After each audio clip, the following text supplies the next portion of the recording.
Hello, Daniela.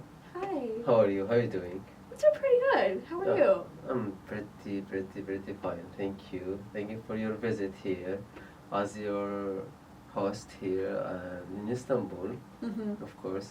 Yes. I'm going to present a new thing for the people, for every woman here, because your story is like inspired me as a man also. Thank What you. about to other women?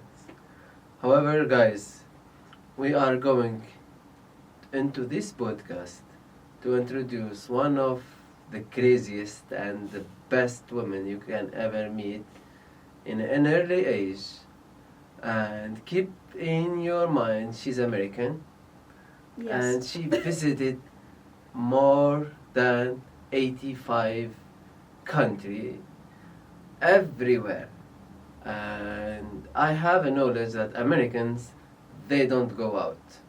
Even they have the strongest passport, but they prefer just to stay in their districts. However, Daniela Beck, how are you in I'm Istanbul? doing well. This week's been pretty great. I came beginning of this week. I actually came to get some eye surgery done. So my eyes still might be a little squinty on video during the interview, but other than that, doing fantastic. Oh, that's pretty nice. So I want you to introduce yourself because I cannot introduce your achievement and that we are already we're going to talk about it. So Right. in a brief introduction, can you please introduce yourself to the beautiful world that needs you? That needs to be. Oh, that's a big phrase, but I'll try to fill those shoes. So hi everyone, my name's Daniela, as you all know from Jeller's beautiful introduction that he made. I'm 25. I am originally from a small town in southwestern Pennsylvania, so opposite side of Philadelphia. I work in IT. I'm an IT project manager. I've been doing that for almost 5 years. I'm currently doing my master's in business administration and data science. And I guess going into the podcast, I've, like you said, traveled to 85 countries, mostly Americas, Caribbean, Europe, and some Asia, some Middle East, some Africa as well. So yeah, I happened to just stop by in Istanbul and figured we can talk about my story. So Daniela, like I brought you here because like the podcast's name is already Survivor Expect Podcast. Yes. It means how could you survive in this crucial world outside, even though you are a woman, Yeah. and it's a little bit hard to visit a lot of countries. It So is. I will ask you the first question as usual, and you know me, like I always want to say not the bad side, but the hard countries. So I'm gonna start with which is like the country that you didn't feel comfortable in it. I mean, there was a few, honestly. I can't really pin it down to one. Some it's like different kinds of discomfort, some is just like you're a woman, you're there alone, some is just, you don't know anything that's going on, like my first time in Uh-huh. Istanbul, never been to a Muslim majority country before. I don't speak Turkish. I still don't speak any Turkish besides Merhaba. That's about it. So yeah, this is my second time here. I was here November of last year, so I guess overall discomfort, I would probably say Jamaica. I just didn't have a great experience there. I just felt like everyone was constantly staring at me. I felt like an outsider. And yeah, I just had some uncomfortable encounters with some of the locals there. So I actually ended up leaving the trip early because I just couldn't do it, honestly. Yes, Jamaica is a little bit hard for all of us, even though like I've heard a lot of stories, but it's like the country that of joy, so you expect everything there, and especially this kind of accidents.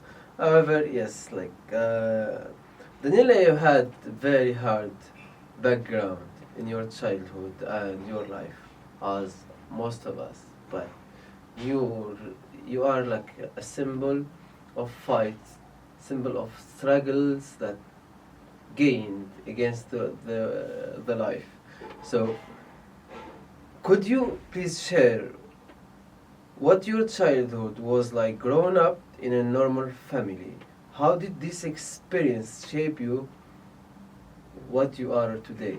Okay, well, thank you for the question. I think hard is a very it's a very subjective term. So, I'm lucky, first of all. I'm American. I grew up, in America and, had certain freedoms and privileges that other people in the world don't have. So I just wanted to start by saying that.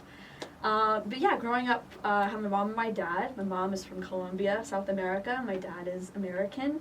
I have one older brother. Yeah, growing up, it was like pretty peaceful, pretty quiet, honestly kind of boring in southwestern Pennsylvania. It's honestly, it's not that exciting, guys.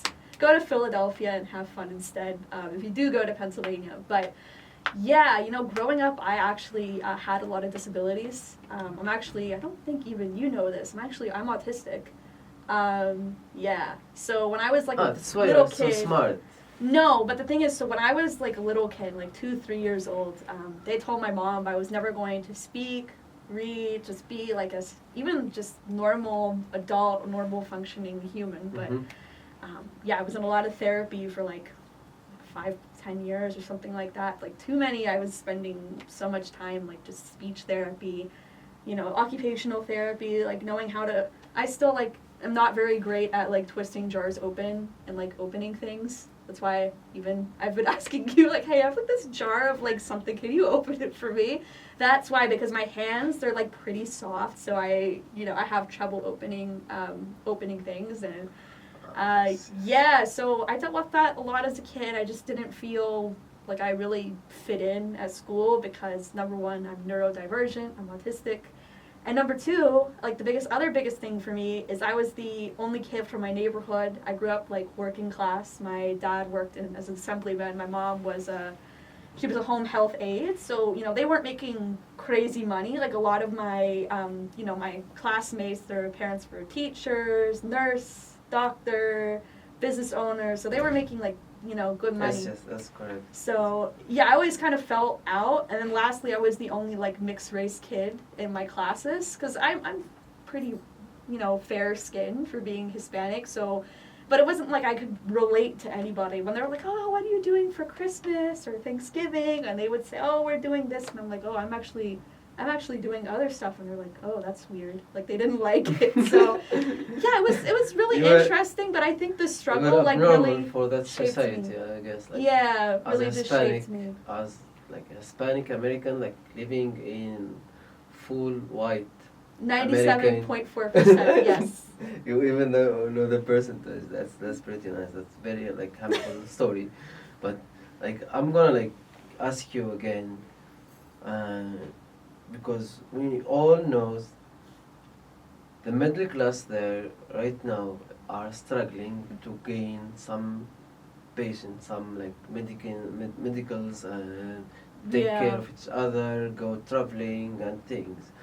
And that what were some of the biggest challenges you faced as a young girl with a limited resource, and was there a moment that made you believe you could achieve more than you have that time? Yeah, so, like growing up again, I was like super different from all the other kids, like completely different, because, I grew up very much with the kind of the influence of my mother and her religion, her culture, her traditions. So I was, raised very differently from my friends.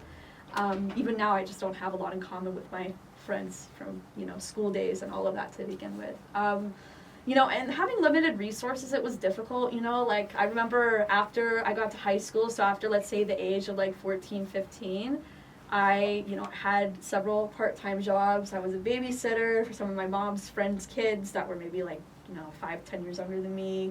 Then I worked in Target. I worked at a popular retail store in the United States and Canada, and I made food, like cashier. I worked in the stocking, and then my main job was like working next to Starbucks and making like, I'm not sure if anybody is from America or Canada watching this, but Pizza Hut Express, so pizza, pasta, pretzels, and other kind of like snack you food.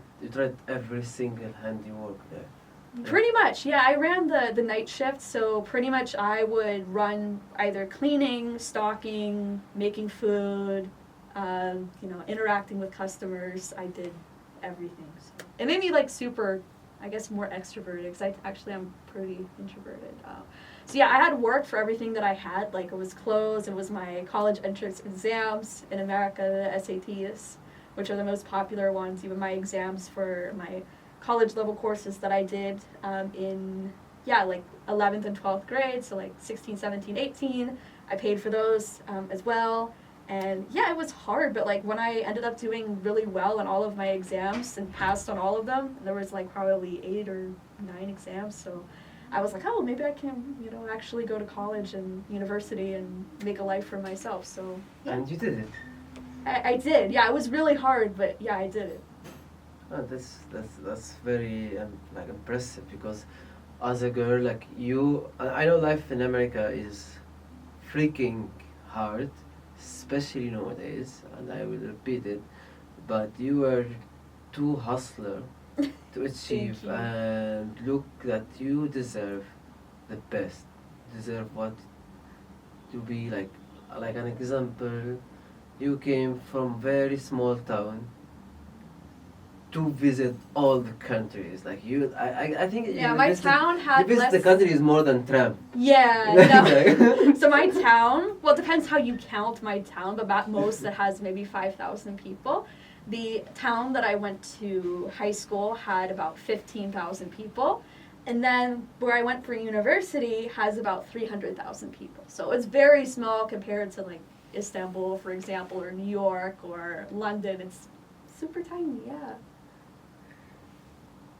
I'm impressed again.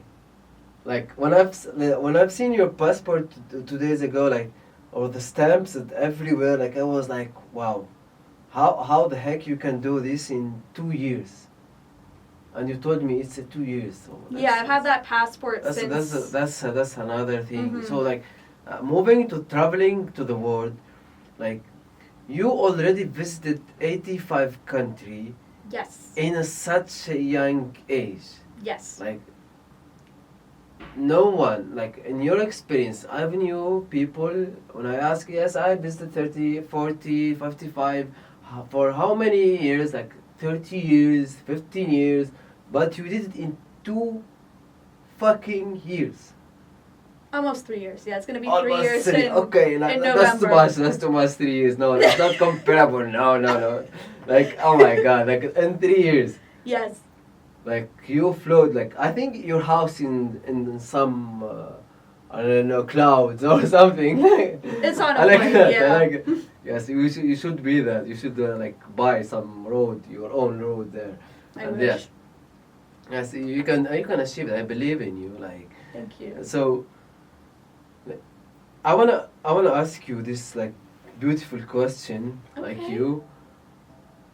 Which is the thing that sparked your mind to decide that you need to see the world? You are bigger than your district. Well, for me, it all starts from my upbringing. My mom, she's an immigrant. She's from Colombia, like I said, from a town called Villavicencio in Meta province. It's very much known for like the ranchero and all that lifestyles. Actually, my grandfather was a rancher.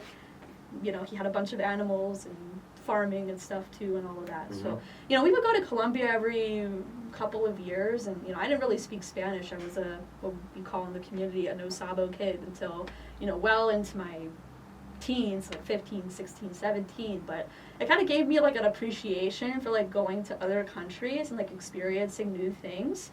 So that kind of stuck with me. And then I ended up doing a study abroad program in university in Ireland. So Ireland and also Northern Ireland in the United Kingdom. So that kind of like helped it more. And then I was actually leaving a former employer of mine, and I had some vacation time that I had to use up prior to, because I knew I was going to be leaving in, let's say, a month, and I had like a bunch of vacation time. And my birthday was coming up too, so I was like, let me take like 2.5 weeks of my vacation, so, I can at least use it before I start straight for the next job. So I went to Spain. I went to Aruba and I went to Mexico, and then I put in my notice for the job, but then I was like, this is fun. How about if I do it more often? So that's kind of when I began, really, was like probably around February of 2023. I did Central America, then I went to South America, I went to Europe like a bunch, and that was pretty much about it.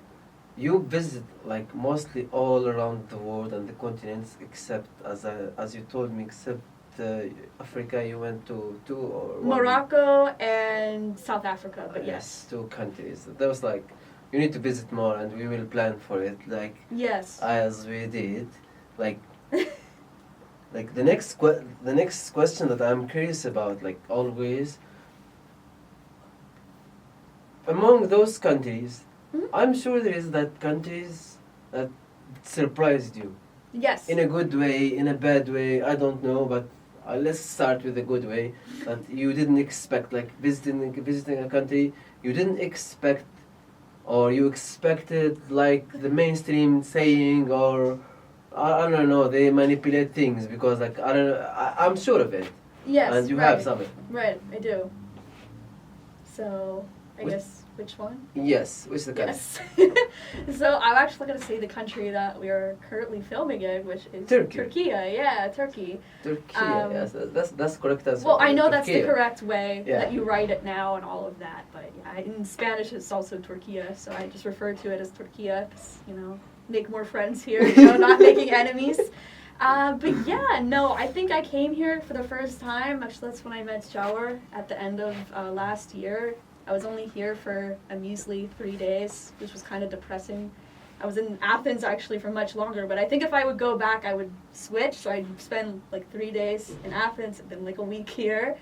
But yeah, no, I think, it was my first time in a Muslim majority country, and, kind of the Western media paints that in like a very, very specific way, and not sometimes very good, But then, I started like experience like Adhan, like the prayer, and I thought, that's really cool. Yes, my friends. Like, by the way, they're like my alarm clock in the morning. We were like sitting, and so, like she told me like, my friend is calling. My friend, I was like, you don't have friends here except me, and here like sitting. It's just like, no, hear it. And I was like hearing, and she was like sharing to the adhan, to the mosque. The adhan, like I was surprised, and this is the first time in my life. I met like thousands of people. You are the first person says like the adhan as a friend. Even us Muslims, it's really like relaxing, Yeah, even Muslims, like I never heard about this like from anyone. Like he's my friend. Like in Arabic we say صديقي. Yeah. And that's the perfect like description for the adhan, because he keeps reminds you to do what you have to do, to ameliorate and be in the in life. Exactly. That's what I like. Yeah. So I find it like really fascinating, and even when I went to Morocco a couple months ago, and they also, of course, they had that done also, and I was like, oh, that's cool. So yeah, it's really which is very better, different. the Moroccan adhan or the Turkey adhan? Turkey is definitely better. I'm sorry. Turkey is, I don't know. For me, it's just more. It feels more like I used to live in New York City for a couple months a few years ago for a summer internship. Being like a university student, and yeah, it just reminds me more of being in New York. Where was like the first time you hear adhan? Here, and you focused like last year, right? Yes, I was singing Fatih. Yeah, Fatih. Yeah, when I was here. Yeah. It was a beautiful journey there. Like, I don't know exactly how gonna manage this anymore, because like I wanna choose a country. Like, I already know some of your background, and I'm sure that I have the answer, but I want to tell the audience the answer about which is the country between you are divided 50% American and 50% Colombian. Right. Yes. So, as a Hispanic that lives in United States but loves to travel, which you prefer to spend the rest of your life in? United States or Colombia? I'm assuming in this life I have to make money to survive, correct? I mean, I guess the ideal situation for me would be to make American dollars or Western money and go to Colombia and buy like a big, huge like villa or something, and then just ball out there. You know, that would be like my ideal situation. So I always tell everyone Colombia is kind of my retirement plan. So it very well could be. We'll see. So Colombia won with the KO. You just use like sorry United States. I'm gonna use you for your money, for your citizenship, but Colombia is much better for me. I actually need to work on getting my Colombian citizenship, actually, because unlike in almost all the other America's countries, in the Americas, excuse me, Colombia, you actually have to actually like apply more for, you know, it's more of a process, you know, if you're not born there, but like one of your parents is from there or both parents, you have to kind of like fight a bit more for it. So I need to work on that first. I think that's going to be... Like us, like our passport is the same as Colombian, I guess, or American, because our Tunisian is very strong, that allows you to visit all of Africa. But all of Africa. But yours no. Like, I can go to Libya, I can go to Algeria, but you can't get into this country. With some exceptions, we will talk about it later. Yeah, we've talked about it, but it's quite how powerful difficult. Our passport is. Like, Algeria is beautiful also. I'm not mocking it. I know. And Libya, I have a lot of friends from Libya, and I love them, and they love me. And yeah, shout out to Libya, shout out to Algeria, and to this state. Like, I don't know. Like, I'm gonna move to another. I'm gonna go deeply to your financial intelligence. Because like I just realized that you are in a very early age from $10 or $10 $9.25. $9.25. That was my very first job. Bucks from your first job, like before 6-7 years ago, till owning your own house in a very early age. And I'm gonna tell you, like, I met thousands, even men, even like people has money, they have some homes in some area, but they are old, you are very young, and you bought your own house. I did. Like, I want to know the experience, like the feeling, how you decided that you need to buy a house in that age. So for me, it was a whole kind of mix of different things that helped me think that it was the right time to buy. So previously, I was living in Seattle, Washington, prior to moving to where I currently live, which is in a city called Wilmington, Delaware. That is where our current president is from, Joe Biden, at the time of this recording. But it's a little bit south of Philadelphia, Pennsylvania, for, I guess, people that don't live in the U.S. or Canada. So I was living somewhere that was much more expensive. I met somebody through some connections. He runs some Airbnb course. And then he's like, hey, I know you're moving, back to, the East Coast. Maybe consider buying a house there, renting out the other rooms and on Airbnb, and then just keep the room for yourself. And I was like, that could be, an interesting idea. So then when I ended up moving, I found, the houses are, much more affordable, especially for my income level compared to what they were in Seattle. For the same house in Seattle, I probably have to make 4 or 5 times as much as what I currently make. So it's not even a super fancy house. So essentially the course, I moved somewhere cheaper. I made the loan that was like for the first time home buyer loan. So actually I didn't have to put that much money down to be able to buy a nice house and then rent on Airbnb. So in turn, I don't spend money on like mortgage, utilities, nothing. Like insurance, that's all paid for by the Airbnb part of the house. Yes, I will ask that question because I need to go somewhere. Okay.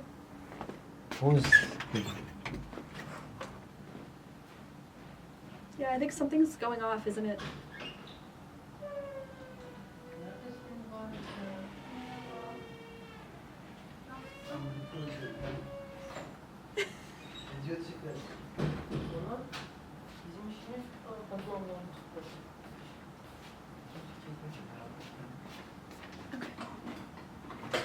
Yeah, we can just edit this out. Sorry, That's- everybody.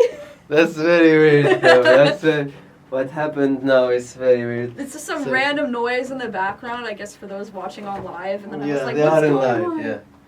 Yeah. However, yes, like Let's my go back. question, Yeah. like I'm impressed because like it came in my mind because in that young age, the people are either they want to entertain and travel or buy a house, But I'm doing both. and you were very smart that you bought a house, turned into a business, Yeah. and you kept traveling. Yes. And this is, I don't know how you did it, but very smart. I like, explained it. I just explained to them right before you left about how I did it. no, how, I mean like the idea, how like you came up of buying a house and go to entertain yourself in this early age. Yes. You know, like in our age, like we need to hustle every day to just make sure after 40s we are good and we'll buy a house. You did it like in your early 20s. 24, yes. And like I love that. I love it. Thank you. I love that, guys. I love shout out to this beautiful hustler that Thank you. her story will like impress everyone. I know that. I know. I'm very sure of it. So moving to other like into this deeply question. Excuse me, but I need to ask this. Yes. But was there any moment you felt that you are giving up your goals and how you just fight to keep up going? Well, actually, the last 4 years have been up until probably about this summer, have been really difficult for me. Obviously, coronavirus, I lost a job I was doing, I was homeless for a bit, then I had some fallouts with some important relations in my life. So it kind of left me like very lonely and vulnerable. And then as soon as I kind of settled my life and I moved to Seattle where I was previously living to start like a job at one of the biggest tech companies in the world, which I will not name here, but you can guess it's one of the 2 big companies that's headquartered in Seattle. Mhm. It's pretty much everybody there has worked for one of those companies.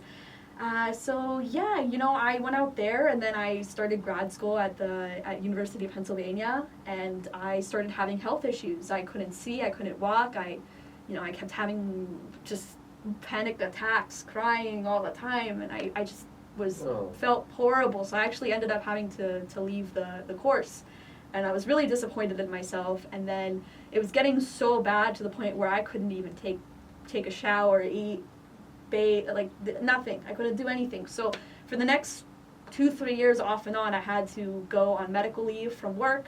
Sometimes I was unemployed. I wasn't making very consistent income because I just kept getting sick and sick and sick and sick and sick. And I was like, wow, this is pointless. I actually had a trip earlier this year. I was supposed to do like the Caribbean, the whole thing, the whole gamut, start in St. Martin, which I already been to, go all the way down to Trinidad and Tobago. And it was going to be like a 1.5-month trip. And then I got sick and I canceled some other factors too. I had to cancel the whole thing and go back and figure out my health. But I guess what got me through it is like I finally found out after many years of trying. So the condition I have, most people are misdiagnosed, undiagnosed can be up to 10 years. So I was lucky they found it after 4 years, and they got me on the right medicines I need for my brain to work the way I want it to work. And after that I started feeling better, and I'm kind of back to almost full-time traveling now, pretty much. That's very impressive. I have nothing to say. And I'm back in grad school. I have nothing to say right at a now different because school, you're already yeah. a fighter. Yeah. So just gonna finish this like half, because it's a full episode and it's going to be very rich for the other question, and this is the most important